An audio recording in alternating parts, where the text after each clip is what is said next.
Students, in the last class we discussed up to the comparison of the transverse waves and the longitudinal waves, and now today we are going to discuss the terms and definitions used in the wave motions.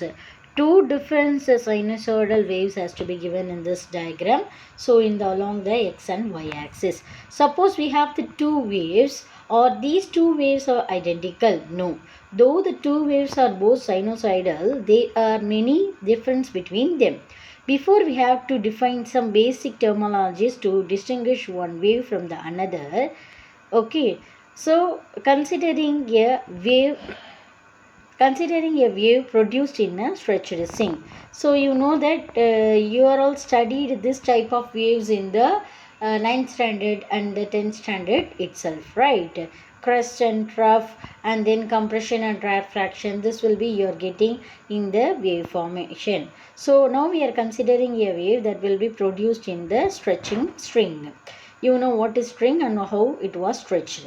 So in the stretched strings we are getting the waves like this, and that upside peaks are called as a crest and the downward is called as a trough. So what happened if we are interested in counting the number of waves created? Let us put a reference level. So here the mean position is the horizontal line. See here, which is mean position means the horizontal line in between it, no, that is the mean position of this. Okay, mean position. And what is the next thing has to be given is the highest point in the shaded portion is called crest. So which has to be the highest portion? That is the crest. And which is a trough means with respect to the reference level, the lowest point on the unshaded portion, that is called trough. So these waves contains a repetition of a section O to B, and hence we define the smallest section without repetition as one wavelength. Okay, so the length OB or the BD in one wavelength, the Greek letter lambda is used to denote one wavelength. So here they are given which has to be a one wavelength. So from from O to B, and the one crest has to be there, and also the trough, that is one complete wave. Okay, it will be started from the point of O and end with the B. So end with B. So that is called as an one complete wave. So that is taken as a wavelength of 1 lambda. And see here they are taken the 2 complete cycle. So that is called as an 2 lambda. So 2 complete cycles are there. So that is called as an 2 lambda. Okay, so first one it's 1 lambda and the second one is 2 lambda. So how we are defining it? For the transverse wave, the distance between the true neighboring crest and the trough is known as the wavelength. Okay, distance between the two neighboring crests and the trough is known as what? Wavelength. That is for the transverse waves. And for the longitudinal waves, the distance between, for longitudinal waves means there will not be a crest and trough, there will be a compressions and the rarefactions. So for longitudinal waves, the distance between the two neighboring compressions or rarefactions is known as a wavelength. So therefore the SI unit of the wavelength is nothing but a meter, because wavelength is what? It's a distance. Okay, it's a distance. So what is the unit of the distance? Meter. So same we are taking for the wavelength also, that is for the lambda also. So what is the next step? So some diagrams will be given for the wavelength. So what is a wavelength? You have to understand. For that sake they are given as a full diagrammatic picture. Here see, the up to the peak level to peak level is called as a lambda. Here also up to peak level to peak level, this is a lambda. Okay, so it will be very clearly given that lambda. So and then the next diagram is given. So in the spring, this up to the last level to this level, this will be a lambda. So clearly given this for the transverse wave. For the longitudinal means the lambda will be from stretched to stretched, it's a lambda. From compression to compression, that's a lambda. That is a wavelength of the longitudinal wave. Understood these things? So what is the transverse waves longitudinal, and then the transverse longitudinal waves wavelength and transverse waves wavelength. And next we pass on to the next topic, that is given here as, so all these example problems we'll see later.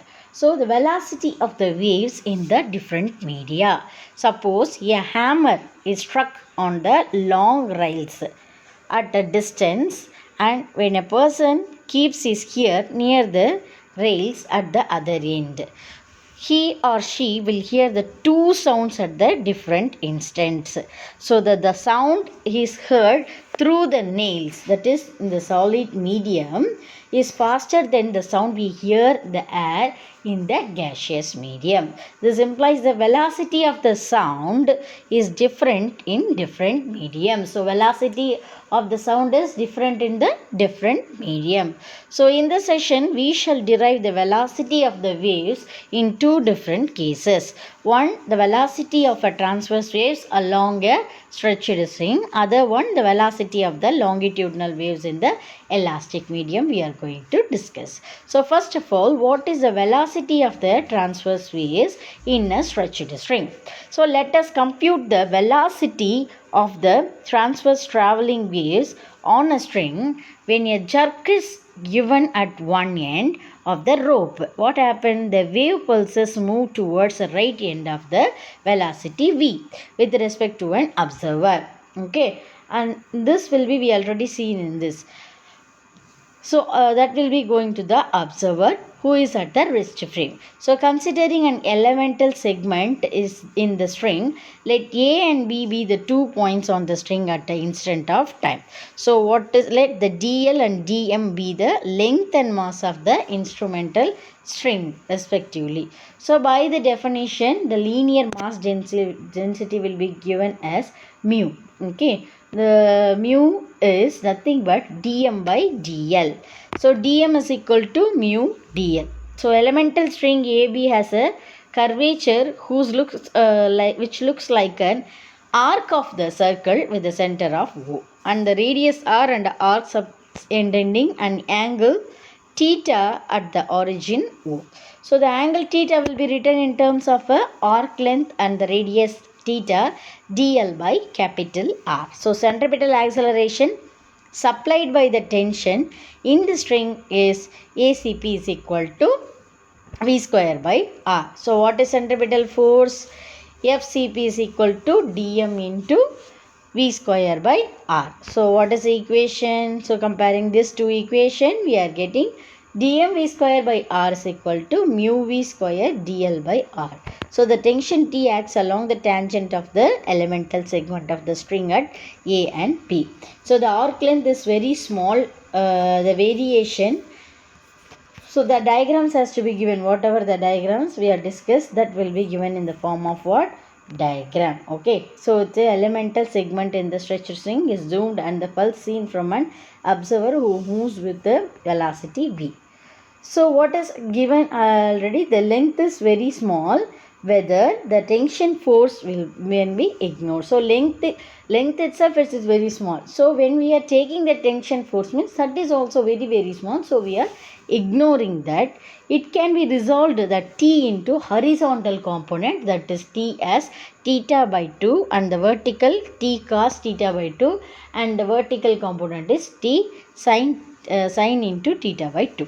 So horizontal components at A and B are equal in magnitude but opposite in direction. Therefore, they can cancel each other. Since the elemental arc length AB is taken to be very small, the vertical components at AB appears to act vertical towards the center of the arc, and hence they add up. So what is the net radial force? Fr is nothing but the radial force, that is equal to 2t sin theta by 2. So what is the amplitude of the wave? Is very small when compared to the length of the string. So sin theta by 2 is equal to or approximately equal to theta by 2. So what is we are taken? Fr is equal to sin theta by 2. Here sin theta by 2 is nothing but theta by 2. So we have substituted it. 2 get cancelled. It becomes t into theta. So what is the value of theta? dl by r. So substituting that value, we are getting Fr is equal to T dl by r. So by applying the Newton's second law, the elemental string in the radial direction under equilibrium, the radial component of the force is equal to the centripetal force. So hence the equating equation is nothing but T dl r is equal to mu v square dl r. dl r get cancelled because both will be same on other opposite sides. So it will be getting cancelled. So what is T is equal to mu v square. So if you are finding the v, means the mu will be going on that side. So it will become v square is equal to T by mu, and if you are taking the square root, it will become v is equal to square root of T by u. Okay. So observation, the velocity of the string is what? Directly proportional to the square root of the tension force and inversely proportional to the square root of the what? Tension force is T. So V is directly proportional to 2 is in the numerator, no? So that's why we are telling that V is directly proportional to the square root of the tension force, but where is mu? It is in the denominator side. So that's why we are telling that inversely proportional to the square root of the linear mass density. Independent of a shape of the wave. So it's also independent of the shape of the waves. So related with this, one more problem is given. We will see the problems later. So next we pass on to the velocity of the longitudinal wave is an elastic medium. So for this medium, we assume the air. We assume the air and having a fixed mass containing a long tube cylinder whose cross section is A and maintained under the pressure of P.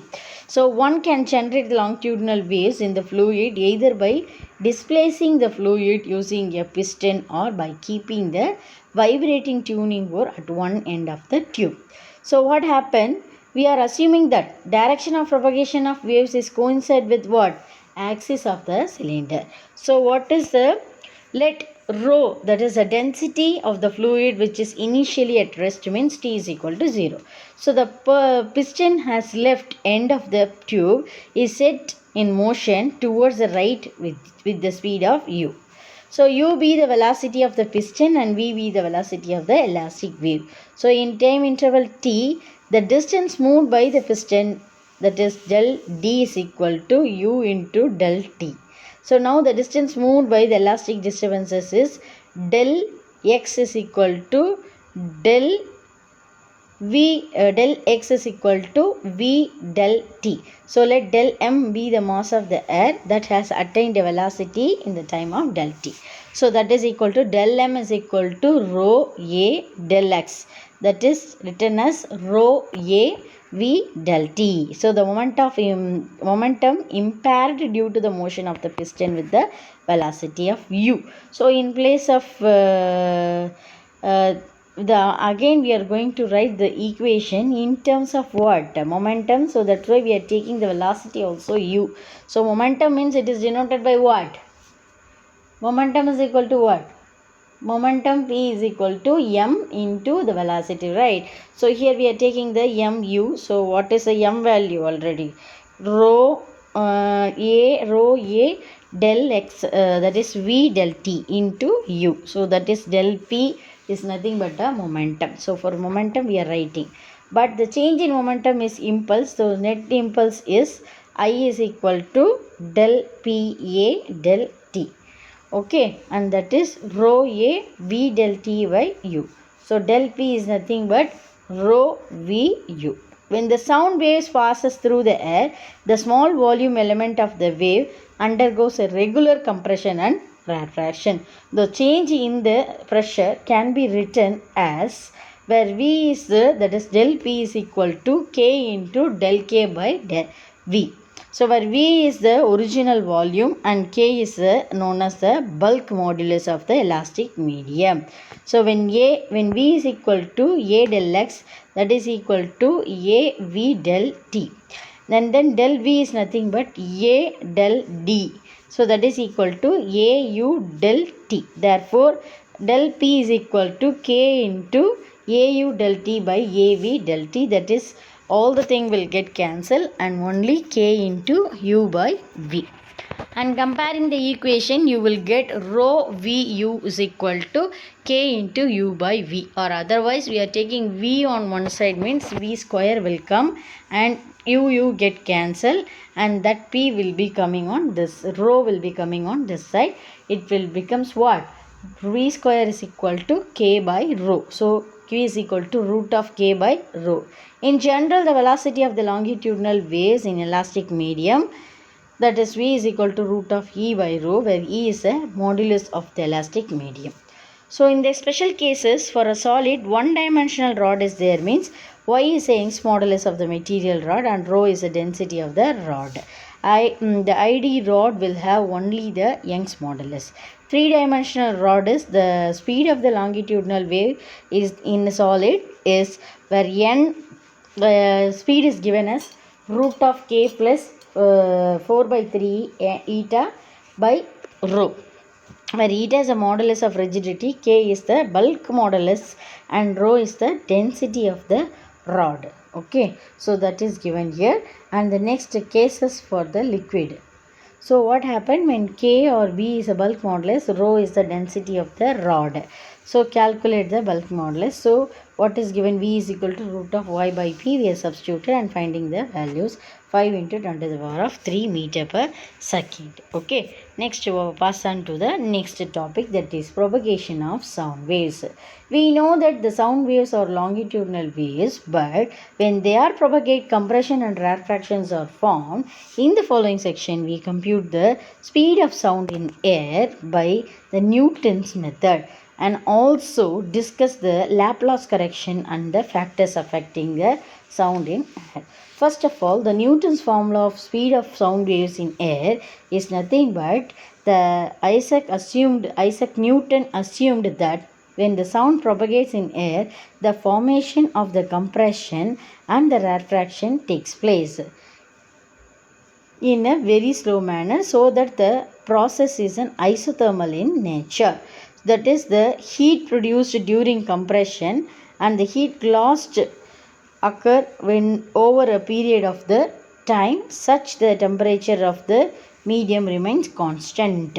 Therefore, by treating the air molecules to form an ideal gas, the change in pressure and volume obey the Boyle's law mathematically. So PV is equal to constant. Differentiating that, we get P dV plus V dP is equal to 0. So that is P is equal to minus V into dP by dV, that is equal to K1. K1 is a isothermal bulk modulus of air. Now substituting the equation in the equation of 11.16, the speed of the sound in air is VR is equal to root of K1 by rho equal to root of P by rho. So that is the thing given. Since P is the pressure of the air whose value is at NTP, so we know that NTP, normal temperature and pressure. So 76 centimeter of mercury, we have P is equal to H rho G. Okay. So what is P? What is H value? 0.76, and what is the value of rho? 13.6 into 10 to the power of 3 into G value, acceleration due to gravity, is always 9.8. So multiplying all these things, you are getting the answer as 1.293 kg per meter cube. Okay, so then the speed of the sound in air at normal, the temperature and the pressure is Vt is equal to root of the values they are substituted. So that will becomes 279.80 meter per second value. So that is 280 meter per second. It's a theoretical value. But the speed of the sound in air at 0 degree Celsius is supplementally 332 meter per second. So which is closed up to the 16% more the theoretical value. Okay, so that is a percentage error. This error is a small, not a small one. Understood?